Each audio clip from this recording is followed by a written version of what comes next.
আমাদের কিন্তু বেশ ইন্টারেস্টিং একটা টপিক নিয়ে কথা হবে। আগেই বলে রাখছি আজকে থেকে আমাদের ছবির ক্লাস শুরু হবে, এবং আজকে যে ছবিটা দেখতে পাচ্ছি এই ছবিটাকে আমরা মূলত ব্যাকগ্রাউন্ড রিমুভ করব, টুকটাক যে প্রবলেম আছে ওগুলো ফিক্স করব, তারপরে এটাকে আমরা কালার করব, বলতে যতটুকু করা যায় আর কি। তারপরে আমরা ইন্টারন্যাশনাল এটাকে পাসপোর্ট সাইজে কনভার্ট করব। এরপরে বিভিন্ন পেপারে যে প্রিন্ট করা যায় সেটা ব্যক্তিগত প্রিন্টার দিয়ে, দোকানের প্রিন্টার দিয়ে, স্টুডিও প্রিন্টার দিয়ে কীভাবে করা যায়, কোন কোন পেপারে পারফেক্টলি প্রিন্ট করা যাবে, দেন স্টাম্প সাইজও কীভাবে করা যায়, এই মোটামুটি কাজগুলো একটা ছবির মধ্যে আমরা করব। আশা করি আগামী ক্লাসটা এবং আজকের ক্লাসটা যদি মোটামুটি মন দিয়ে করেন, প্র্যাকটিস করেন, আমার মনে হয় না যে আপনাদের ছবি রিলেটেড অন্তত বেসিক বিষয়ে কোনো ধরনের একটা সমস্যা থাকবে। এর আগেও বলে রাখছিলাম যে আপনাদের নেক্সট যে 2-3টা ক্লাস যদি আপনারা করেন, তো স্টুডিওর মধ্যে যত ধরনের কাজ হয়, যদিও ফিউচার প্ল্যান কেউ স্টুডিও দিবেন না, কারণ এখন স্টুডিওর ওরকম কোনো বিজনেস নাই, একটা সময় ছিল। তো বিজনেস যেহেতু নাই, কিন্তু স্টুডিওর কাজগুলো কি বন্ধ হয়ে গেছে? ওই ছবি এডিটিং, ওই পাসপোর্ট সাইজ, ওই ভিসার জন্য নির্দিষ্ট সাইজ, জবে অ্যাপ্লিকেশন করতেছেন নির্দিষ্ট সাইজ, সিগনেচার নির্দিষ্ট সাইজ, পাসপোর্টের আবেদনের জন্য নির্দিষ্ট সাইজ, যে কোনো একটা কিছু মনে করেন আপনার এনআইডি প্রবলেম, একটা নির্দিষ্ট সাইজের ডকুমেন্ট আপলোড দিয়ে ওখানে সাবমিট করতে হয়। এইটা কিন্তু আমরা অনেকেই পারি না। দোকানে যাইতে হয়, ওই ব্যাটারে 200 টাকা দিতে হয়, ঘন্টা 2 ঘন্টা বসে থাকতে হয়, ওটা পেইন নিতে হয়। ঠিক আছে? তো এই ফটো এডিটিং এর কাজটুকু জানলে আপনার অফিসিয়াল ডকুমেন্টেশনের যে কোনো কাজ আপনি নিজেই করতে পারবেন। ঠিক আছে? তো প্রথম কথা হচ্ছে, ছবি আমরা ফটোশপ অলরেডি নিয়ে আসছি।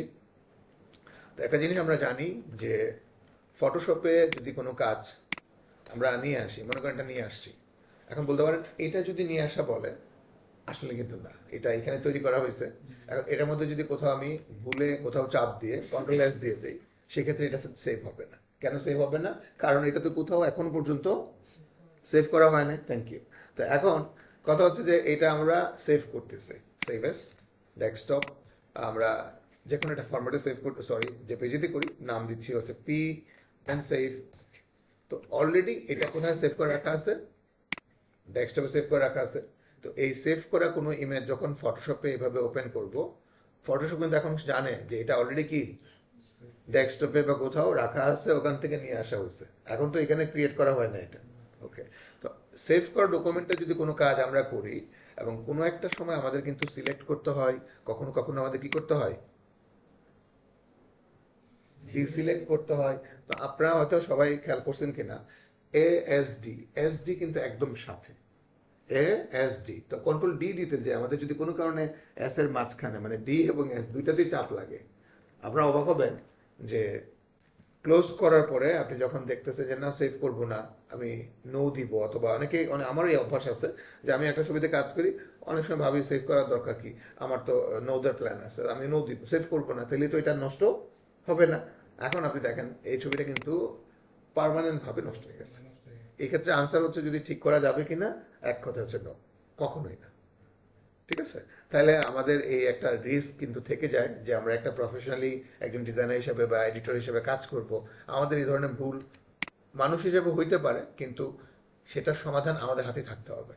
এই জন্য ফটোশপও জানে যে ধরনের সমস্যা হইতে পারে, যে আমরা কন্ট্রোল ডি দিচ্ছি, যে কখনো এস দিয়ে দিব, তো সেভ যে হবে সেটা কিন্তু আমরা জানি না, কারণ আমাকে কিন্তু সে নোটিফিকেশনও দেয় নাই যে ভাই সেভ হচ্ছে, ইয়েস দিবেন কিনা। অলরেডি সেভ আছে, কন্টিনিউ করতেছে সে। কিন্তু যখন আপনি ব্ল্যাঙ্ক ডকুমেন্ট নেবেন, নতুন পেজে কাজ করবেন, এই করবেন সেই করবেন, ক্লোজ করবেন, সেভ দিবেন, সব কিছুতে আপনাকে নোটিফিকেশন দিবে। আরো মানে আপনি কি শিওর সেভ করতে চাচ্ছেন কিনা বা সেভ করবেন কিনা, এরকম একটা নোটিফিকেশন দেয়। কিন্তু সেভ করা ডকুমেন্টে কি কোনো নোটিফিকেশন নাই। যেমন ধরেন আপনি এক্সিট দিলে হয়তো আপনাকে জিজ্ঞেস করবে ইয়েস নো, কিন্তু যখন আপনি কন্ট্রোল ডি অথবা এস ভুল কর্মে দিবেন, হয়তো বা কাজ কিন্তু হয়ে গেছে, পার্মানেন্ট ভাবে কন্টিনিউ নষ্ট হয়ে যাবে।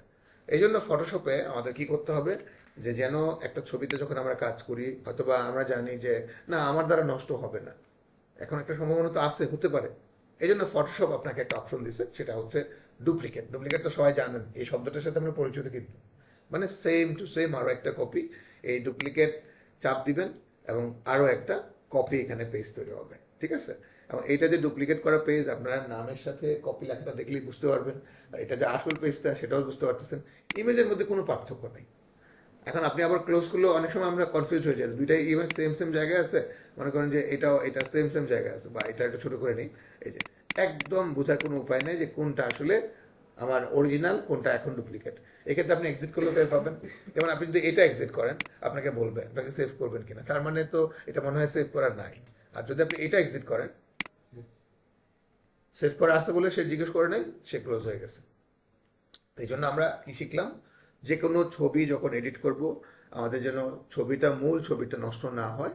সেক্ষেত্রে আমরা একটা ডুপ্লিকেট করে যদি কাজ করি, তাহলে আমাদের শত কাজ করলে আমাদের কি একটু ভয় নাই যে ছবি নষ্ট হবে? না, কখনোই না। এই যে ব্রাশ দিয়ে কত কাজ করতেছি, এটা কি নষ্ট হবে? ইচ্ছাকৃতভাবে সেভ দিলে কি সেভ হবে? না, ইচ্ছাকৃতভাবে দিলেও হচ্ছে না, কারণ আমাকে আবার বলতেছে যে লোকেশন দেখান, নাম দেন, ফরম্যাট দেন, দেন সেভ হবে। তার মানে আমরা অলওয়েজ কি করব, বিশেষ করে ছবি এডিটিং এর ক্ষেত্রে ডুপ্লিকেট করে করবো, তাহলে আমাদের মূল ছবিটা নষ্ট হওয়ার সম্ভাবনা 1%ও নাই। অবশ্যই ওটাতে করলে তো সম্ভাবনা নাই। এই যে দেখেন কন্ট্রোল এস দিচ্ছি, ইচ্ছাকৃত হবে, দেখেন সেভ হয় না। এখন সেভ করলে হবে, না হলে হবে না, এটা হচ্ছে বিষয়। আমরা আসলে তো সেভ জন্য আসি, ওটা তো আর নষ্ট হওয়ার চান্সই নেই, ওটা থেকে তো আমরা অলরেডি ডুপ্লিকেটে চলে আসছি। ঠিক আছে, এটা হচ্ছে আমাদের কাজের জন্য একটা বিরাট সুবিধা। কমান্ড আমরা দেখতে পাচ্ছি এখানে কোনো কমান্ড নেই। ঠিক আছে, এই হচ্ছে বিষয় আর কি। তো এবার কথা হচ্ছে, তুমি একটা চেয়ার নিয়ে এসে বসো। তো এখন কথা হচ্ছে যে আমরা যে স্পটগুলো আছে ছবির মধ্যে, ওই স্পটগুলো কিভাবে রিপেয়ার করব, রিটাচ করব, সেটা সবাই আমরা জানি। কিভাবে করব বলেন নামটা? ক্লোন স্টাম্প টুল না? সবাই জানে। একটা ছোট্ট বিষয় মনে রাখলে হবে কাজ করার সময়, যে কাপড়ের ভাঁজ যেখানে আছে এটাকে আবার স্পট মনে করে রিমুভ করে দিয়েন না, তাহলে একটা পর্যায়ে কিন্তু ছবির বডি আর ওইরকম মনে হবে না, ফ্ল্যাট হয়ে যাবে, এক কালার হয়ে যাবে।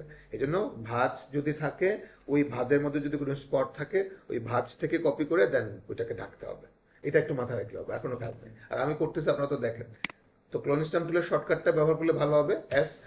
আর কোন ব্রাশটা যেন নিব আমরা, সফট। সবই মোটামুটি মুখস্থ আছে, আর কারণে তো ক্লিক দিব না, তারপরে অনেক সময় দিই, এই একটু সময় লাগবে। এখানে আবার মনে মনে আমরা হয়তো ভাবতে পারি যে এটা স্টাম্প তুলে ক্লিন করতেছি।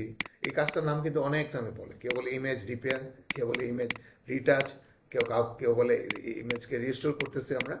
এটা মূলত কমন, মানে এটার নাম হচ্ছে যে কাজটা, এটা হচ্ছে ইমেজ রিটাচ বা রিপেয়ার বলতে পারেন। ঠিক আছে, যে ঠিকঠাক করতেছি আমরা ইমেজটাকে। আর এটা ভাবার কোনো কারণ নাই যে এই ছবি এডিট করার পরে একবারে ফকফকা ডিএসএলআর মতো হয়ে যাবে। এরকম যদি হইতো তাহলে কেউ ডিএসএলআর ভাড়া আনতো না, সবাই মনে করতো যে আমার কাছে ফোন আছে, ওটাই ডিএসএলআর, আমরা ফটোশপ শিখে বানায় ফেলবো। কিন্তু না, সেটা কি সম্ভব? না, এটা একটু মাথায় রাখতে হবে। পুরো ছবি যতটুকু সম্ভব রিপেয়ার করা যায় করবো আমরা।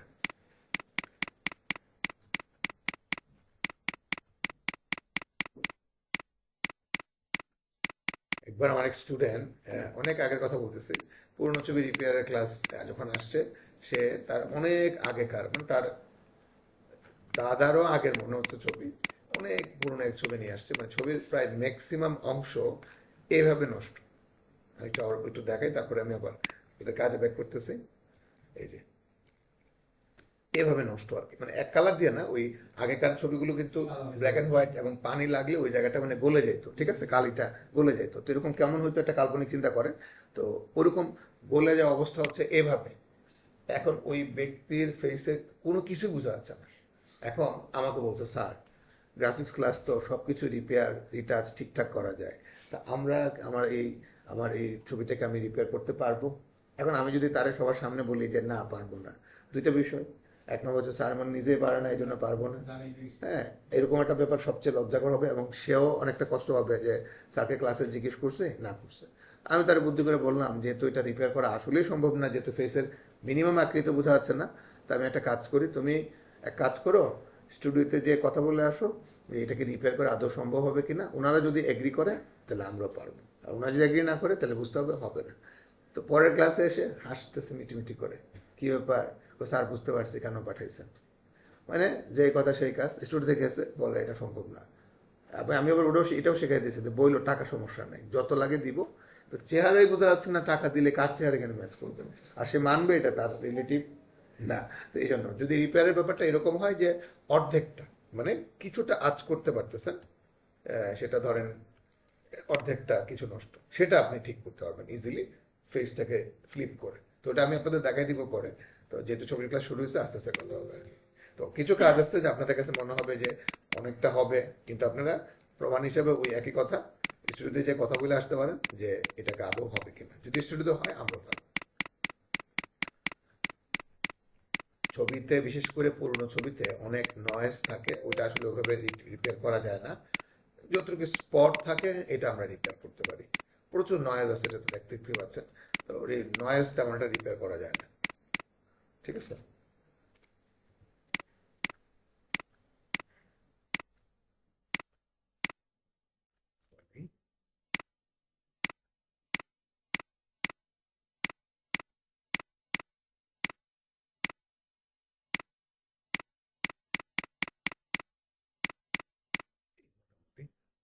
একটা ব্যাকগ্রাউন্ডে আমাদের কোনো কাজ নেই, কারণ ব্যাকগ্রাউন্ড আমরা এখনই আলাদা করে ফেলবো ছবিটা।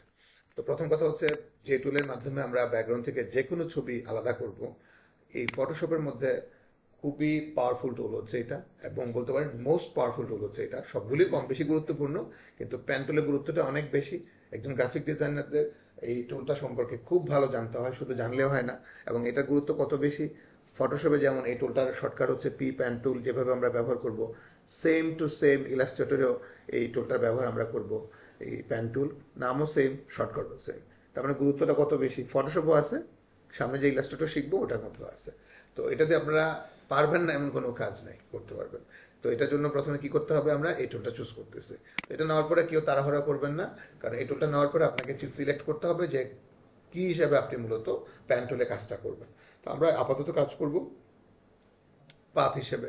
তো ক্লিক করলাম, শুরু, ক্লিক দিয়ে আবার আবার ক্লিক, শুরু, এইভাবে স্টেপ স্টেপ যেতে পারবেন, কোনো অসুবিধা নেই, খুব কঠিন না। তো অনেকটা কিন্তু এই টুলটার মতো লাগতেছে কিনা, polygonal lesson, click click click click click এভাবে আমরা করছি না। কিন্তু প্যান্টুলে একটা অতিরিক্ত সুবিধা হচ্ছে, যে কারণে প্যান্টুলের জনপ্রিয়তা এত বেশি এবং এত মানে নাম এটার, যে প্যান্টুলি সব করা যায়। এমনকি একটা কথা বলা হয় না, ফটোশপে যদি আপনি সব ভুলে যান, শুধু প্যান্টুলের কাজটা আপনি জানেন, এটার উপরে জব আছে। অনলাইন মার্কেট প্লেসও আছে, অফলাইন মার্কেট প্লেসও আছে। যেমন আপনি অফিস কোর্স যারা করছেন, অনেকে জানেন যে MS ওয়ার্ড, এক্সেল, পাওয়ারপয়েন্ট অনেকগুলো প্রোগ্রাম শেখানো হয়েছে, বা যারা শিখছেন ভালো করে, এর মধ্যে সবই যদি আপনি ভুলে যান, শুধু টাইপিং এর কাজ যদি জানেন, আপনি কি মনে করেন এটার কাজ আছে? সেম ভাবে ফটোশপেও ইলাস্ট্রেটরেও যদি অনলি পেন টুলটা আপনি ধরে রাখতে পারেন, অন্য কোনো কাজ আপনি পারেন না, এটার উপরে কাজ আছে, জব আছে, অ্যাভেলেবেল। তো এই জন্য পেন্টুলের যে জনপ্রিয়তার যে কারণটা সেটা বলতেছি। স্ট্রেট ক্লিক করে করা যায়, যে কেউ করতে পারে, কিন্তু স্ট্রেটের পাশাপাশি আরেকটা কাজ আছে, সেটা হচ্ছে ক্লিক করা অবস্থায় যদি মাউসটাকে একটু মুভ করেন, এই যে কার্ভ হচ্ছে বা ব্যান হচ্ছে, এই ব্যানটাই হচ্ছে পেন্টুলের জনপ্রিয়তার মূল কারণ। তো এই যে ব্যান হইতে গেছে এবং অতিরিক্ত লাইন চলে আসছে অলরেডি, তো অল্টার চেপে মাঝখানে ক্লিক করবেন, অর্ধেকটা কাটবে, আর বাকি অর্ধেকটা নেক্সট খুলে চলে যাবে। আবার টান দিচ্ছেন, যত বড় করে ব্যান করবেন তত লম্বা হবে অতিরিক্তটা, তো যত ছোট করবেন তত ছোট হবে। তো এটা আসলে দেখার বিষয় না, এটা আসলে কি, আমরা তো অল্টার ধরে সেটাকে কেটে ফেলি, দেন নেক্সট করে চলে যায়। কিন্তু অল্টার ধরে কাটতে গিয়ে যদি এখানে না দিয়ে এই জায়গায় দেন, পরবর্তী কিন্তু আবার সমস্যা হবে। এই জন্য ভুল হয়েছে, সমস্যা কি, alter control Z, alter control Z, আবার পারফেক্টলি কাটেন, এরপর নেক্সট করেন। প্রশ্ন করতে পারেন, স্যার কাটবো না, নেক্সট করতে পারবো না, পারবেন, কিন্তু স্ট্রেট নেক্সট করতে পারবেন না, ওই উল্টা ব্যান হবে। এই জন্য কাটতেই হবে, দেন পারফেক্ট নেক্সট করতে পারবে। আর নিয়ম অনুযায়ী যেখান থেকে শুরু ওখানে শেষ করতে হয়। আর এই যে এটা একটা কমপ্লিট পাথ, আর পাথকে সিলেকশন করার জন্য একটা কমান্ড আছে, সবাই জানেন, কন্ট্রোল, কন্ট্রোল এন্টার, সবাই জানেন এটা, আমরা অলরেডি এটাতে কাজ করছি না। এইটাতে যখন সিলেক্ট করতে হয়েছে কিভাবে করছি, কন্ট্রোল এন্টার সেন্ড। তো আশা করবো আপনারা প্যান্টুলে কাজটা করতে পারবেন। একটা মজার বিষয় বলে রাখি, পাথ করার সময় যদি বাইরের এরিয়া উল্টাপাল্টাও সিলেক্ট করেন, কন্ট্রোল সি দিলে কি এই অংশটুকু কপি হবে? কখনোই না, হবে বলতে কখনোই না, কারণ এটা তো পেজের অংশ না, কিভাবে কপি হবে? কন্ট্রোল সি কন্ট্রোল ভি দিয়ে দেখাই, বাকিটুকু কোথায়? তো বাইরে পারফেক্ট করতে হবে এমন না, বাইরে আপনি যতই এদিক ওদিক করেন না কেন, এন্ট্রি দেওয়ার সময় ঠিকঠাক করলেই হয়েছে। তা আসেন স্টার্ট করতেছি। আর অবশ্যই অনেক জুম দিয়ে করবেন। জুম দেওয়ার পরে এখন এই বর্তমান যে সিচুয়েশন আমরা আছি, যে অবস্থানে, যে যতটুকু আমরা শিখছি, কেউ দয়া করে এরকম করবেন না। এরকম কি, এটাকে MS ওয়ার্ডের ভাষায় কি বলে, স্ক্রল করা, স্লাইডিং করা। তো এটা আমাদের সাথে যায় না। আমরা যদি স্ক্রল বা স্লাইডিং করতে হয়, স্পেস বার ধরবো, যেন কাজ দেখে মানুষ মনে করে যে আমি কাজটার মধ্যে ডমিনেট করতেছি। আর এরকম করলে পুতুপুতু করলে তাহলে মনে হবে যে আমি অতটা ফাস্ট না। ঠিক আছে, যায় না তো এটা আমাদের সাথে। এই জন্য যারা এরকম করবেন তারা মারাত্মক ভুল করবেন, এটা মনে রাখেন। যদি এরকম করার ইচ্ছা করে, ধরেন, কি ধরবেন, স্পেস বার ধরে আরাম করে করেন না। এই যে আর অনেকে আছে যে এরকম করার দরকারই নেই, ঝামেলা, জুমই দিবেন না। যদি জুম না দেন কখনোই পারফেক্ট সিলেকশনই হবে না। পেন টুলের আপনি কাজ করবেন, জুম দিবেন না, তাহলে কাজটা করবেন কিভাবে? অবশ্যই জুম দিতে হবে অল্টার ধরে, দেন পারফেক্ট সেট করেন, পি পেন টুল। বাইরে যেভাবে স্টার্ট করেন কোনো অসুবিধা নেই, যখনই এন্ট্রি দিচ্ছেন পারফেক্ট হতে হবে। আরেকটা বিষয় বলে রাখি, পেন টুল মানে কিন্তু এই জন্য দেওয়া হয় নাই যে আপনি টানই দিবেন না, এই টুকটুক করে ফেলতেছেন এরকম করে না, একদম নিষেধ। প্যান্ডেলকে এতগুলো ক্লিক করতে দিছে না, আবার প্রথম জায়গায় করতেছে। প্যান্ডেল হচ্ছে বড় বড় স্টেপে যাইতে হবে, যতক্ষণ না আপনার পছন্দ হয় ততক্ষণ আপনি ক্লিকটা ছাড়বেন না। কিন্তু অনেক সময় ক্লিক ধরে রাখতে গিয়ে আমাদের হয় কি, একবার এদিকে চলে যায়, একবার এদিকে চলে যায়, একবার ওইদিকে চলে যায়, এরকম যদি কখনো হয় আপনি মাউস ছেড়ে দেন, দিয়ে আপনি স্পেস বার ধরে এটাকে জায়গা মতো আনেন, এনে অল্টা কন্ট্রোল জেড দিয়ে আপনি আবার করেন। বারবার কি এরকম যাবে? একবার গেলে তো আপনি শিখে ফেলবেন যে কি কারণে ওইদিকে চলে গেছে। ঠিক আছে, অল্টা কন্ট্রোল জেড দিয়ে আপনি ধরে আবার জায়গায় নিয়ে আসেন। ঠিক আছে, আরেকটা কথা হচ্ছে, এই ছবিটিকে আপনাদের কারো নিজেদের ছবি না, তাইলে এই ছবির কিছু অংশ কাটা পড়লে মনে কষ্ট নেওয়ার কিছু নেই। ঠিক আছে, অনেকে আছে যে না কাটা পড়বে কেন, পারফেক্টলি নিতে হবে। আমার কথা হচ্ছে আমরা নতুন, পারফেক্টলি নিতে গিয়ে বডির সাথে এক্সট্রা ব্যাকগ্রাউন্ড অ্যাড করে নিয়ে আসবেন, তো দেখতে আরো খারাপ লাগবে। এর চেয়ে ভাই একটু বেশি কাটা ফেলেন, সমস্যা নেই। ঠিক আছে, এই জিনিসটা আপনাদের একটু কনসিডার করলাম, তো মাথায় রাখেন। আসেন, পারফেক্ট যতক্ষণ না পারফেক্ট ততক্ষণ আপনি ক্লিকটা ছাড়বেন না, তেলে তো হয় এই ডানে, এই উপরে, এই বামে, এই নিচে, এই এদিকে না হয়েছে এতক্ষণ, এই শেষ, কাটেন। আবার সেম, আমার রেকর্ড দেখে যদি বলেন যে আমি যেভাবে টান দিই এভাবে পারফেক্ট হতো, আমি তো জানি এটা এভাবে করতে হয় না, এটা আপনারা শিখলে তো আপনারাও জানবেন। আরেকটা কথা বলে রাখি, সেটা হচ্ছে প্যান্টুলে ব্যান কিন্তু একসাথে দুইটা হয় না। এখানে কিন্তু ব্যান হচ্ছে দুইটা, এই যে এদিকে একটা ব্যান হবে, এখানে একটা ব্যান হবে, দুই ব্যান কি একসাথে হবে না, অর্ধেকটা করতে হবে এভাবে, দেন অল্টা ধরে ক্লিক করে কেটে দেন পরেরটা আবার করতে হবে। ঠিক আছে, এই আর টুকটাক সমস্যা থাকবে, এটা স্বাভাবিক। এটা আমি বলতেছি না যে আমাদের এখনই পারফেক্ট হবে। এই যে আমি কিন্তু এখানে প্রশ্ন করলে একটা কথা মনে করাই দিব, যেটাকে আপনার নিজের ছবি না, তাহলে আপনি এটা নিয়ে প্যারা নিয়েন না, আপনার মতো করে করেন, কিছু কাটা পড়লে কিছু করার নাই, আমরা নতুন, টুকটাক কাটা পড়বো, এটাই স্বাভাবিক। দেখেন এখানে একটা ভুল হয়েছে, তো সমস্যা নাই, শেষ কাজ। এবার রিল্যাক্স, এবার প্রয়োজন আপনি ওখানে গিয়ে ঘুরে এসে সেট করেন কন্ট্রোল এন্টার। বাইরে কি পারফেক্ট করার কোনো নিয়ম আছে? অটোই তো পারফেক্ট হবে। ঠিক আছে, তো আমরা এখন থেকে যত সিলেকশন করব, এরপরে স্টেপে যাওয়ার আগে প্রত্যেকটা স্টেপে স্টেপে ফেদার অ্যাপ্লাই করব। আর ফেদারের শর্টকাটটা কে বলতে পারবেন? Thank you, shift F6। যারা ভুলে গেছেন তাদের একটু মনে করাই দিতেছি, শিফট F6। এটা আমরা অনেকে এক হাতে দিতে পারি না, এক্ষেত্রে আমার কোনো আপত্তি নেই, পারলে দুই হাতে আপনি দেন, পারলে এক হাতে দেন, কোনো সমস্যা নেই, কারণ F6টা বেশ দূরে। F6 হচ্ছে ফাংশন কি, আর শিফট হচ্ছে একদম লেফট সাইডে। তো যাই হোক, আমরা এখানে সর্বোচ্চ ফেদার রেঞ্জ হিসেবে জানবো 3 পিক্সেল পর্যন্ত, কখনো 1, কখনো 2, কখনো 3। তো এখানে সবচেয়ে বেশি স্ট্যান্ডার্ড হচ্ছে 2, তো আমি 2 ইউজ করতেছি। কন্ট্রোল সি, কন্ট্রোল ভি, একদম আলাদা হয়েছে ব্যাকগ্রাউন্ড থেকে। তো আমরা এখানে কাজ করতে চাচ্ছি না, আমরা একটা পেজ নিই, রেজলিউশন ঠিক রাখি। আর আপনারা সবাই জানেন যে ফটোশপে যতটুকু অংশ কপি করা হয় ঠিক ততটুকুর জন্য পেজ কিন্তু চলে আসে, সেট আপ চলে আসে, তাহলে এই জন্য আমাদের ওইদিকে হাত দিতে হবে না, শুধু আমরা রেজলিউশনটা ঠিক করলাম যেন আমরা প্রিন্ট করতে পারি।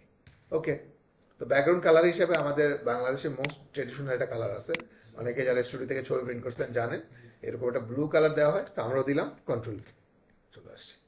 এখানে আমি আপনাদের ছোট্ট একটা প্রশ্ন করব, জিনিসটা যেন আপনাদের ক্লিয়ার হয় সেই জন্য, কন্ট্রোল এন্টার। এখন আমি প্রশ্নটা হচ্ছে তিনটা। 1 নম্বর প্রশ্ন হচ্ছে এই অংশটুকু কপি হবে, 2 নম্বর প্রশ্ন হচ্ছে এই অংশটুকু হবে, 3 নম্বর প্রশ্ন হচ্ছে উভয় অংশটুকু কি হবে। তিনটা প্রশ্ন কি বুঝছেন আপনারা? কন্ট্রোল সি দিলে কোন অংশটুকু কপি হবে, এইটা এইটা না দুইটা? উপরেরটা। তারপরে অন্য কারো কাছে কোন আনসার আছে? কেন নীল অংশটুকু কেন হবে না? সবাই বুঝছেন এটা নাকি? কারা বুঝেন না বলে, যিনি বুঝবেন না বললে আমি ওনাকে আবার সুন্দর করে বলে দিব, যিনি বুঝছেন তো বুঝছেন, ঠিক না? না বুঝলে না বললে কিন্তু ক্লিয়ার হবে না, এখানে অন্যরা হাসবে না কাঁদবে এটা আপনার দেখার দরকার নেই। ঠিক আছে, আসলে আমি আপনার বলতেছি, এখানে খেয়াল করেন, আমরা যে লেয়ারটাতে বর্তমানে অবস্থান করতেছি এই লেয়ারটা হচ্ছে কোন লেয়ার? ছবির লেয়ার। এটা কোন লেয়ার? Background layer. তো ছবির লেয়ারে থেকে আপনি যদি কন্ট্রোল সি দেন, কখনোই কি সুযোগ আছে ব্যাকগ্রাউন্ড লেয়ার কপি হবে? না। উভয় লেয়ার কপি হবে সুযোগ আছে? না। এরপরেও আমাদের বিশ্বাস হয় না, তাহলে তাদের আনসার হচ্ছে আপনি কন্ট্রোল সি, কন্ট্রোল ভি দেন। এখন বিশ্বাস হয়েছে? 100% আনসার মিলবে তো যে এই অংশটুকু হয়েছে।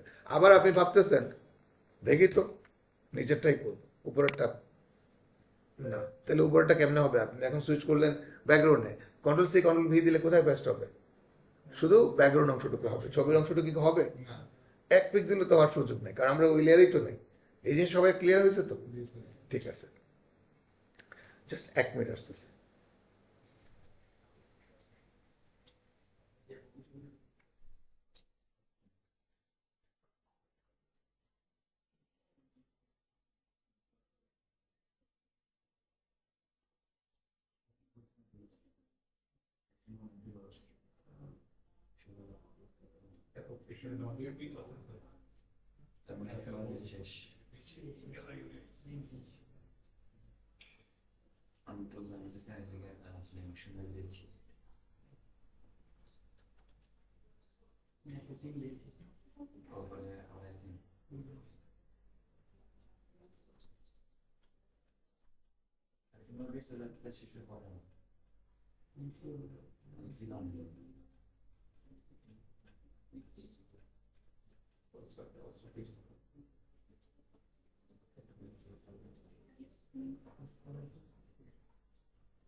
তাইলে আমি একটু বাড়াই দিই, এটা হচ্ছে ডিলেট একটু বাড়াই দিই, হ্যাঁ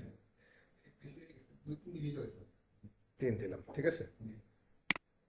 আচ্ছা, আমরা কি করতেছিলাম, এটা আমরা মূলত নিয়ে আসছি, তাই তো। এখন এই মুহূর্তে যে কাজটা, এখন আমরা মূলত বডিটা সিলেক্ট করব, শুধু কোডটা, যে বডির অংশটুকু। তো একটা জিনিস খেয়াল করেন, আমরা কিন্তু অলরেডি ব্যাকগ্রাউন্ড থেকে এটা কেটে নিয়ে আসছি না, তো পুনরায় এই অংশ সিলেক্ট করার দরকার নেই, কারণ ব্যাকগ্রাউন্ড থেকে তো এটা অলরেডি কি আলাদা। তাহলে আমরা এইভাবে সিলেক্ট করতে পারি ইচ্ছা করলে, কিন্তু ভেতরের অংশটুকু আবার খুব যত্ন করে করতে হবে। যেমন হয় নাই, ভুল করছি, হয় নাই, ভুল করছি, ভুল হইতেই পারে, অটো কন্ট্রোল জেড দিবেন সবসময়, তাহলে এই জিনিসটা পারফেক্ট হবে। এই একদম এই পর্যন্ত।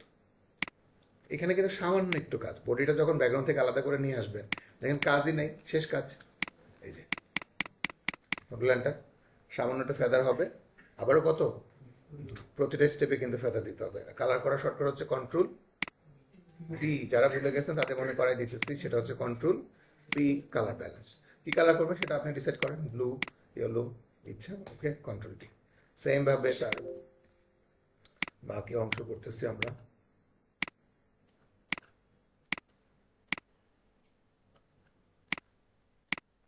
সরি, প্রপারলি ক্লিকটা হয় নাই, দেখছেন সমস্যা হয়েছে। এখন কন্ট্রোল এন্টার, আবারও feather 2, control P, control P. এবার আমরা সিলেক্ট করবো হচ্ছে তার ফেস, পি, পেন্টুল। পেন্টুলের শর্টকাটটা যদি আপনারা ব্যবহার করেন তাহলে একটু দ্রুত পেন্টুল বারবার নিতে পারবেন, ডিসিলেক্ট করতে পারবেন, ঠিক আছে, সমস্যা নেই।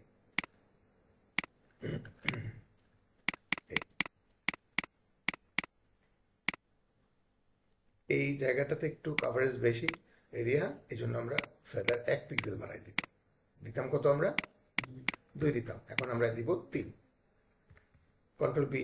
তো ফেসের কালার সাধারণত একটু কিছুটা ইয়েলো কিছুটা রেড হয়ে থাকে, তো ওরকম আমরা দিতেছি। অ্যাকচুয়াল রঙিন তো আর করতে পারবো না, যতটুকু সম্ভব আর কি। তারপরে এই এখন কি সিলেক্ট করতেছি, উপরের অংশটুকু, চোখ, শেষ, কন্ট্রোল এন্টার, আবারও ফেদার এখানে একটু বেশি দিব, 1 পিক্সেল 3।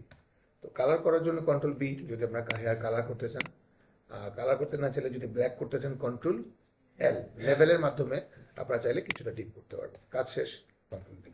এই হচ্ছে মোটামুটি ব্যাকগ্রাউন্ড রিমুভ এবং রঙিন করার যতটুকু করার আর কি করলাম। এবার আমরা এটাকে মার্জ করব। মার্জ করার কমান্ড জানেন সবাই?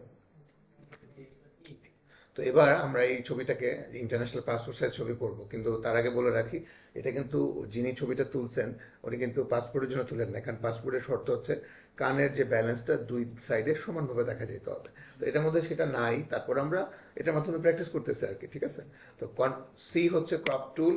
তো আমরা প্রথম যে টুলটা এটা ব্যবহার করতেছি এখন, যেটা খুবই পরিচিত টুল, আমরা ফোনেও অনেক সময় ক্রপ দিয়ে কাজ করি, তো এই টুলটাই হচ্ছে সেই টুল। তো ক্রপ টুলে যাওয়ার পরে আমরা এখান থেকে সাইজ অ্যান্ড রেজুলেশন একটা অপশন আছে দেখতে পাচ্ছি, ওখানে গিয়ে আমরা আমাদের পাসপোর্টের সাইজ সেট করব। পাসপোর্টের জন্য সবচেয়ে পপুলার হচ্ছে মিলিমিটার, আর সেটা সাইজ হচ্ছে 40 এবং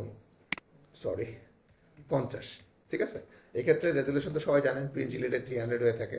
আর একটু বলে রাখি, 40-50 রেজুলেশনে মিলিমিটার না নিয়ে আমরা যেহেতু ইঞ্চিতে বেশি পছন্দ করি, বা ইঞ্চি আমরা বুঝি সবাই, কিন্তু ইঞ্চিতে নিলে হবে কি মনে রাখতে পারবেন না, 1.575, তো একটু ডিফিকাল্ট। ইন্টারন্যাশনাল সবাই মিলিমিটার ইউজ করে, তো আমরাও করতেছি, এবং মনে রাখো খুব ইজি, 40-50। আর সবচেয়ে ইম্পর্টেন্ট অপশন হচ্ছে এই পুরা সেটিংসটার মধ্যে এটা পিক্সেল ইঞ্চি যদি আপনারা চুজ না করেন, সেক্ষেত্রে আপনার পারফেক্ট সাইজে থাকা ইমেজটা যখন আরেকটা পেজে আপনি সেট করবেন, এই সাইজটা যে ইমেজের সেটা পরিবর্তন হয়ে যাবে, ছোট ইমেজ বড় দেখাবে, বড় ইমেজ ছোট দেখাবে, এরকম একটা প্রবলেম হবে। যখন আপনি ফিক্সড সাইজ দেখতে চাইবেন, অবশ্যই আপনাকে এটা নিতে হবে। আর পুরো সেটিংসটা আপনি যদি সেভ করতে চান, তাহলে আপনার সব সেট আপ শেষে সেভ প্রিসেট বা সেভ অ্যাজ ক্রপ প্রিসেট, ঠিক আছে, জাস্ট ওকে। তো কি নামে সেভ করবেন সবচেয়ে মনে রাখা যায়, এটা হচ্ছে পাসপোর্ট, ওকে। নেক্সট টাইম যখন আপনি পাসপোর্ট করতে আসবেন, মনে করেন মুভ টুলে আসেন, সকল কাজ শেষ, মার্চ করছেন, এবার আপনি এটাকে পাসপোর্ট করবেন, কিবোর্ডে সি এবং এখানে এই যে রেডি আছে। তো পাসপোর্ট কিন্তু এটা না যে এইটুকু নিলেন হইল না, হয়েছে, কিন্তু পাসপোর্ট সাইজ হয়েছে, এরিয়াটা হয়তো পারফেক্টলি আসে নাই, ঠিক আছে। আপনি যেহেতু পাসপোর্ট এখানে সেট করে রাখছেন, এখন যদি সবটুকু নেন এটাও পাসপোর্ট হবে, আপনি যদি আরো একদম কমায় এটুকু নেন কি এটাও পাসপোর্ট হবে। তাহলে আমরা আসলে পারফেক্ট তো আর করতে পারবো না এটার মধ্যে, কারণ উনি তো ওনার পজিশনটাই পারফেক্ট না। তো আমরা আনুমানিক যতটুকু সম্ভব আর কি করতেছি। আগামী ক্লাসে ইনশাল্লাহ আমরা পারফেক্ট কিভাবে পাসপোর্ট করতে হয় সেটা দেখবো। Just okay. তো এই হচ্ছে ইন্টারন্যাশনাল পাসপোর্ট সাইজ ছবি। তো এবার আমরা ছবির মধ্যে একটা বর্ডার দিব, সবাই এই বর্ডারের সাথে পরিচিত। একটা হোয়াইট কালার বর্ডার কিন্তু আমরা যখন ছবিটা প্রিন্ট করে হাতে নিয়ে আসি সেটা কিন্তু আমরা পাই, ঠিক আছে। তো পাসপোর্ট ছবিতে বর্ডার দেওয়ার জন্য চলে যাচ্ছি ইমেজ থেকে ক্যানভাস সাইজ। তো ক্যানভাস সাইজে এখানে আমরা চুজ করবো হচ্ছে সেন্টিমিটার, আবার বলতেছি তখন চুজ করছি কি মিলিমিটার, আর এখন আমরা চুজ করবো হচ্ছে সেন্টিমিটার। কোত্থেকে? ইমেজ থেকে ক্যানভাস সাইজ, এটা একটু মনে রাখেন কিন্তু। ইমেজ থেকে হচ্ছে ক্যানভাস সাইজ চুজ করবো কি সেন্টিমিটার, তখন কি চুজ করছি মিলিমিটার। এটা একটু মনে রাখলে হবে যে এখন সেন্টিমিটার হবে। এখানে 4-5 চলে আসছে, আমরা টিক মার্কটা দিতেছি রিলেটিভ, তার মানে এখন ভ্যালু কত দিছে, সেন্টিমিটার ভ্যালু কত 0। তো এখানে আমরা 0 ভ্যালুর মধ্যে যোগ করতেছি 0.4। আবার অনেকে ভাবে মনে করে 4.4, না 0.4, জাস্ট এটুকুই। আর বর্ডার কালারটা সবাই জানেন, বিখ্যাত colour white colour. Just okay, শেষ। এই হচ্ছে পাসপোর্ট সাইজ ছবি একদম রেডি। এখন আমরা চলে যাচ্ছি প্রিন্টে। এটা প্রিন্ট করার জন্য এই যে বললাম 3টা অপশন, ব্যক্তিগত প্রিন্টার দিয়ে, যে কোনো ফটোকপির দোকান থেকে, কালার প্রিন্টার দিয়ে প্রিন্ট, লাস্ট হচ্ছে স্টুডিও থেকে প্রিন্ট। তো আমরা প্রথমে টার্গেট নিচ্ছি হচ্ছে প্রপার ভালো প্রিন্ট আসে কিন্তু স্টুডিও থেকে। আর স্টুডিও কিন্তু 2 ক্যাটাগরি হয়। একটা স্টুডিও হচ্ছে বিভিন্ন এলাকা ভিত্তিক থাকে, কিছু স্টুডিও হচ্ছে ল্যাব যেখানে বড় মেশিন আছে, একটা হচ্ছে প্রিন্টার এটুকু, আর ল্যাব মানে হচ্ছে বিরাট বড় মেশিন। তো ওই ল্যাবে থেকে যদি প্রিন্ট করেন তাহলে ছবির কোয়ালিটি সবচেয়ে ভালো হয়। যেমন ব্রাউনবাড়ির যদি শহরের কথা বলেন, ল্যাব হচ্ছে ফকিরাপুলের এখানে একটা আছে, আর একটা সম্ভবত গ্রিন সুপার মার্কেটের এই সামনে ছিল, এখন নিচে চলে গেছে। আর আরেকটা মনে হয় সর্বোচ্চ, মানে আমি যতটুকু জানি সেটা কোয়াশিলের মোড়ের আশপাশে আছে আর কি। এই 3টাই মোটামুটি বড় ল্যাব আছে। এছাড়া অনেক স্টুডিও আছে প্রিন্ট করা যায়, অনেক দোকান আছে প্রিন্ট করা যায়, কিন্তু ওই মেশিনটা নাই যেটা স্টুডিওর যে ল্যাব মেশিন বলে, ঠিক আছে। তো প্রথম কথা হচ্ছে ওই ল্যাব মেশিন থেকে যদি আপনি প্রিন্ট করতে চান, কোয়ালিটি হবে সবচেয়ে ভালো, এবং সেটার একটা পেপার নির্দিষ্ট আছে। যেমন আমাদের এই ফাইলটার মধ্যে একটা পেপার আছে, সবাই চিনেন, সাদা পেপার, চিনেন সবাই। এটার একটা নাম আছে কি, A4। এটা একটা সাইজও তো আছে, সাইজে যাচ্ছি না, নামটাই বললাম আর কি। তো ওদের পেপারের একটা নাম আছে। তো স্টুডিওতে যে পেপারগুলো পাওয়া যায় এগুলোর বেশিরভাগই বলা হয় 3R, 4R, 5R। এরা তাদের নাম তারা দিছে, এটা কিন্তু স্টুডিও লাগা দিচ্ছে না। এটা হচ্ছে ইন্টারন্যাশনালি স্টুডিও বিজনেস যারা করে, স্টুডিও পেপারগুলোকে এই নামে ডাকা হয় আর কি। তো 3R যেটা সবচেয়ে ছোট সাইজ বাংলাদেশে পাওয়া যায়, এবং যারা স্টুডিও ল্যাব মেশিন ব্যবহার করে তাদের কাছে সবসময় অ্যাভেলেবেল এই পেপারটা পাওয়া যায়, কারণ সবচেয়ে বেশি এই পেপারে প্রিন্ট হয়। তো নাম্বার 1 হচ্ছে ইঞ্চি, আর 3R যে পেপারটা, এটার সাইজ হচ্ছে 3.5, 3.5, ঠিক আছে। আর কারো যদি এই পেপারগুলো একটা লিস্ট লাগে, আগামী ক্লাসে কেউ যদি একটু আগে আসেন, একদম ফার্স্ট টাইম আসেন, আমাকে একটু মনে করেন, আমি আপনাদের একটা কপি দিব। এই আমার কাছে এরকম একটা চার্ট আছে ওদের আর কি, যে স্টুডিওতে বাংলাদেশে পাওয়া যায় এবং যত পেপার আছে সবগুলো লিস্ট। লিস্ট বলতে কি, সাইজ আর কি, ঠিক আছে।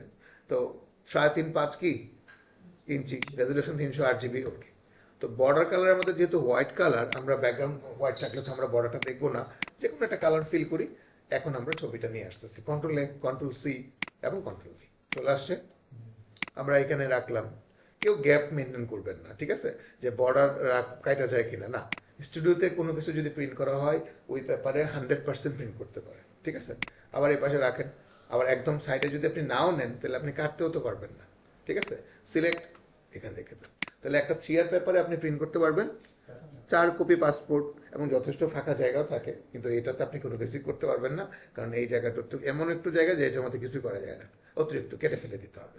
এরকম একটা পেপারে প্রিন্ট করতে, যারা পেপার ওয়াইজ আমরা প্রিন্ট করি, সর্বোচ্চ 10 থেকে 12 টাকা পার পেপার। একসময় এটার দাম 5 টাকা ছিল, ঠিক আছে। আরও একটা পেপার তাদের এখানে পাওয়া যায়, এটাও খুবই ফেমাস, 3R এর এক সাইজ বড়, সেটার নাম হচ্ছে 4R। এটার সাইজ হচ্ছে 4/6, ঠিক আছে। 300 রেজলিউশন, 8 GB, ওকে। এখন আমরা ব্যাকগ্রাউন্ড কালার করলাম, কন্ট্রোল পি। তো 4R পেপারে দেখা গেছে কি, এভাবে যদি ছবি রাখি যথেষ্ট জায়গা নষ্ট হবে। কন্ট্রোল পি, শিফট ধরে আমরা এটাকে পারফেক্টলি প্লেস করে দিলাম এখানে, বাস হয়ে গেল। কয়টা পাসপোর্ট নিল আমাদের 4R মধ্যে? 5টা পাসপোর্ট কিন্তু আমরা করতে পারলাম। এখানে যে জায়গাটুকু আছে এখানে আমরা একটা স্টাম্প সাইজও দিতে পারবো, আর ইন্টারন্যাশনাল স্টাম্প সাইজ হচ্ছে পাসপোর্টের অর্ধেক। তো কন্ট্রোল টি, পাসপোর্টকে 100, 100, 200 বক্সকে 50, 50 বানাই দিব। সিলেক্ট 50, ট্যাব 50, ডাবল এন্টার, আবারও করতেছি। পাসপোর্টকে কন্ট্রোল T, 100% বক্সটা আমরা সিলেক্ট করব, কোনো পার্সেন্টেজ লিখতে হবে না, শুধু 50 টেক্সট নাম্বারটা টাইপ করেন, ট্যাব দিয়ে পাশের বক্সে চলে যান, আবারও টাইপ করেন 50, একবার এন্টার দিয়ে ওটা অ্যাপ্লাই, আরেকবার এন্টার দিয়ে হচ্ছে ট্রান্সফার অ্যাপ্লাই। এই ক্ষেত্রে আপনি খুব সুন্দর করে দুইটা স্ট্যান্ডার্ড পাসপোর্ট সাইজ থেকে স্টাম্প সাইজ বানা ফেলতে পারবেন। ঠিক আছে, তাহলে এটার দাম ওইরকমই 12 থেকে সর্বোচ্চ মনে হয়, এখন আমি জানি না, রিসেন্টলি করা হয় নাই, এটা হচ্ছে হয়তো 15 টাকা হইতে পারে। তো এখন মনে হয় না দেয়, তাহলে আপনি কালার প্রিন্টার থেকে দোকান থেকে প্রিন্ট করে ফেলবেন। কালার প্রিন্টার এই পাসপোর্ট ছবি দিয়ে কি সাধারণত কি কাজ করা হয়? অফিসিয়াল কাজকর্ম করা হয়। আপনার ল্যাবের প্রিন্ট হইতে হবে এমন কোনো কথা আছে? আপনি দোকান থেকে 20 টাকা 30 টাকা দিয়ে এক পাতা করলে আপনি 20 কপি করে ফেলতে পারবেন। তো সেটা দেখা দিতেছে কিভাবে? কোনো ফটোকপির দোকান থেকে, মানে যার কাছে কালার প্রিন্টার আছে, যেটা আপনি ব্যক্তিগত অথবা ফটোকপির দোকান, ওদের কাছে থাকে বা আপনার কাছে থাকবে সেই পেপারটা সবচেয়ে কমন ইন্টারন্যাশনাল পেপার। কি নাম? A4 আর 300 রেজলিউশন আছে। কিন্তু ব্যক্তিগত প্রিন্ট অথবা কোনো দোকান থেকে যদি প্রিন্ট করেন, তখন ব্যাকগ্রাউন্ড আবার এরকম সলিড দিয়েন না, দিলে কিন্তু আপনার নিজেরও কালি অনেক বেশি ওয়েস্ট হবে, দোকানদারও প্রিন্ট করতে চাইবেন। শুধু শুধু আপনি ব্যাকগ্রাউন্ডে এত কালার কেন দিচ্ছেন? কারণ পেপারটা তো অনেক বড়, চেয়ারের চেয়ে অনেক বড়। এই জন্য আমরা বর্ডারটা দেখার জন্য যেটা করতে পারি, সামান্য ড্রপ শুটও দিতে পারেন, একদম সামান্য। ঠিক আছে, কোনো রকম আপসাপ তো দেখা গেলেই হয়েছে, যেন প্রপার কাটিং করতে পারেন। ঠিক আছে, তাহলে এই যে দেখেন, একটা, দুইটা, তিনটা, চারটা, দেখেন আরো ফাঁকা জায়গা আছে।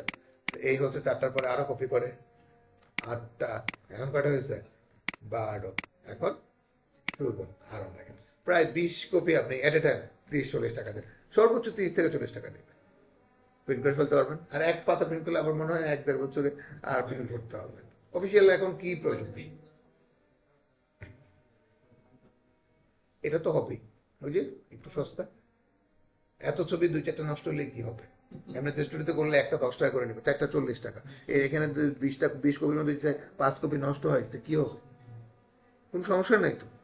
ঠিক আছে, একটা আপনার 1 টাকা 2 টাকা করে পড়তেছে। তো এই হচ্ছে বিষয় আর কি। তো এই কাজটা যখন আপনি নিজে জানবেন, আপনার ফ্রেন্ড সার্কেল, পরিচিত আত্মীয় স্বজন, এটা কিন্তু অফিসিয়াল একটা ছবি, অনেকের প্রয়োজন বিভিন্ন কাজের জন্য। তো আপনি একটা কাজ করে দিলে কি হবে? সে খুব আনন্দিত হবে যে আমার ফ্রেন্ড, আমার ভাই কাজটা করে দিছে।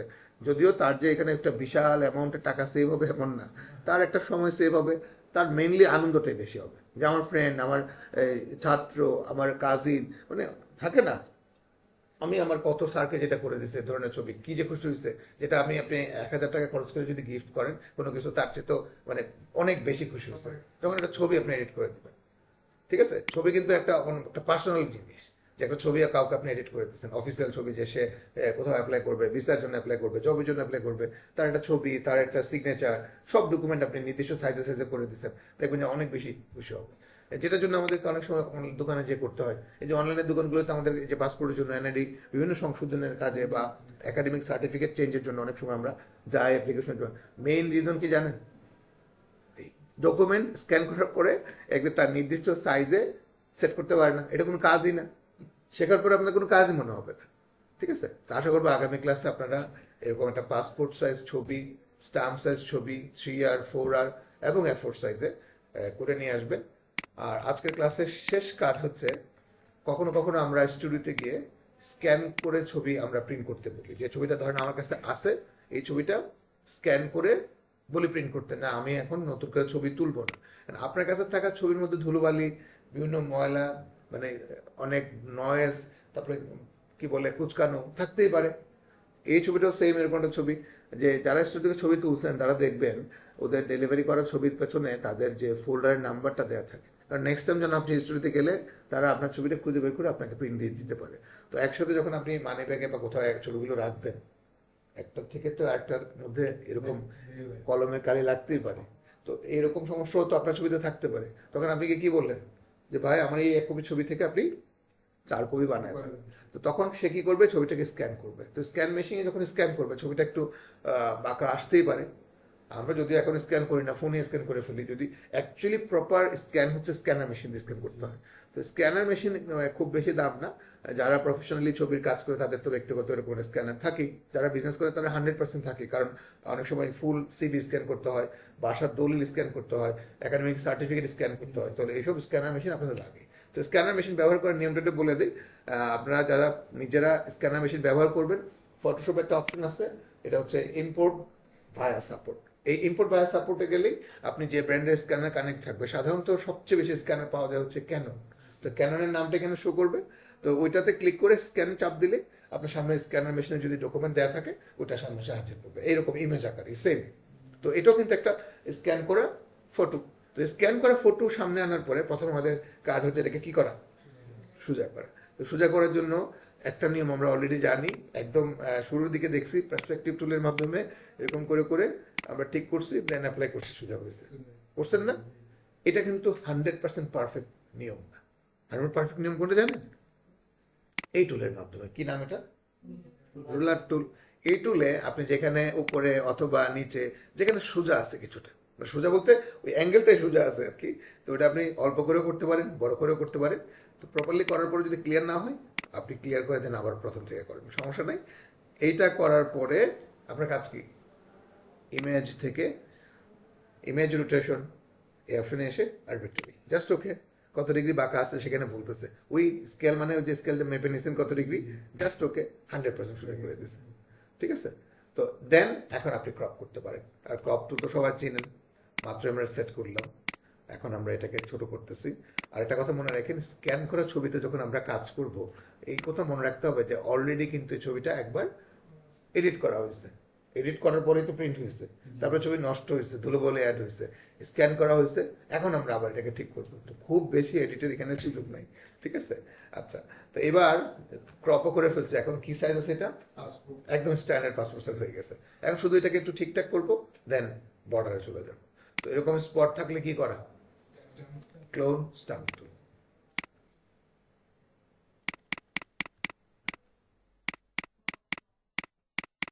পারবেন না করতে?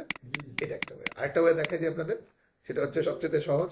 ওই যে একটু আগে বলছিলাম যে ছবি অর্ধেকটা যদি খারাপ থাকে, বাকি অর্ধেকটা কিভাবে ঠিক করবেন, এখনই সমাধান হবে। আসেন, এই যে কন্ট্রোল এন্টার, সামান্য ফেদার দেন 3, কন্ট্রোল সি, কন্ট্রোল ভি, এই হয়েছে আলাদা, কন্ট্রোল টি, ক্লিপ পর্যন্ত সেট করে দেন,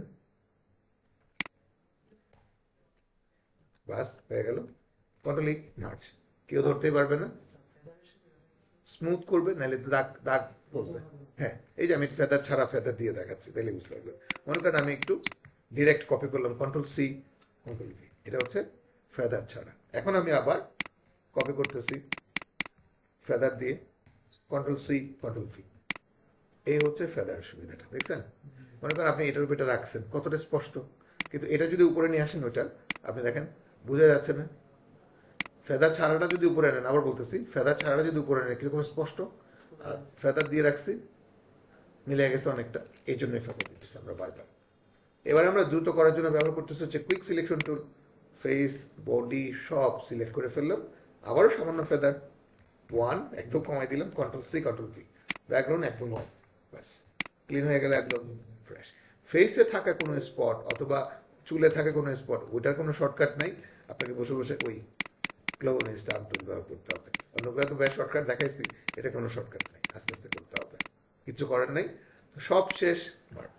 ব্যাকগ্রাউন্ড যদি হোয়াইট হয়, বিশেষ করে ইন্টারন্যাশনালি প্ল্যাটফর্মে যদি কোনো সাবমিট করতে হয় কোনো ডকুমেন্ট, আপনারা অনেকে জানেন হয়তো বা, যে ব্যাকগ্রাউন্ড কিন্তু অলওয়েজ হোয়াইট কালার হবে, এটা ইন্টারন্যাশনাল স্ট্যান্ডার্ড, রুলস ফলো করতে হবে। তো ইন্টারন্যাশনাল স্ট্যান্ডার্ড হিসেবে যদি ব্যাকগ্রাউন্ড হোয়াইট হয়, তাহলে আমাদের বর্ডার কালার যদি এখান থেকে আমরা হোয়াইট কালার দিই সেন্টিমিটার থেকে 0.4 দেখা যাবে না। সামান্য ওই ক্ষেত্রে আপনি কি করতে পারেন, গ্রে করতে পারেন, তাহলে মোটামুটি আবছা আবছা বোঝা যাবে যে না বর্ডারটা আছে। তারপরে কন্ট্রোল সি, কন্ট্রোল সি, নতুন পেজ। আমরা জানি 3R পেপারের সাইজ 3.5 ইন্টু 5, 300, ওকে। দেন কন্ট্রোল ভি, এটা একটা পেপার সাইজ, একটাকে বললাম। 3R এর মধ্যেও চাইলে আপনি ইচ্ছা করলে স্টাম্প ইউজ করতে পারবেন, পাসপোর্ট না দিয়ে 4টা স্টাম্প কিন্তু দিতে পারবেন এখানে। এই যে 50 ট্যাব 50, এই যে কটা স্টাম্প দেখতে পাচ্ছেন, এই 1, এই 2, আরো 2টা, একদম কিবোর্ডের মাধ্যমে মুভ করতেছি সামান্য। এই আবার যে ফরওয়ার্ড করেন সেম, ইঞ্চি চুজ করতে হবে, ফরওয়ার্ড সাইজ হচ্ছে 4, 6, 300, okay. Fill colour, control P. এভাবে আপনি চাইলে কি করতে পারবেন, 5টা পাসপোর্ট এবং 2টা স্টাম্প সাইজ প্রিন্ট করতে পারবেন। পারবেন সবাই? তো আগামী ক্লাসে আশা করবো আপনারা এই বেসিক ডিটেল ছবি এডিটিং করে আনবেন ইনশাল্লাহ। যদি সময় থাকে আপনারা হয়তো আরো ছবি পাশে দেওয়া আছে, ট্রাই করতে পারেন। আর সময় না থাকলে এটা নিয়ে আগামী ক্লাসে পূর্ণ ক্লাস হবে, কোনো অসুবিধা নেই। আজকে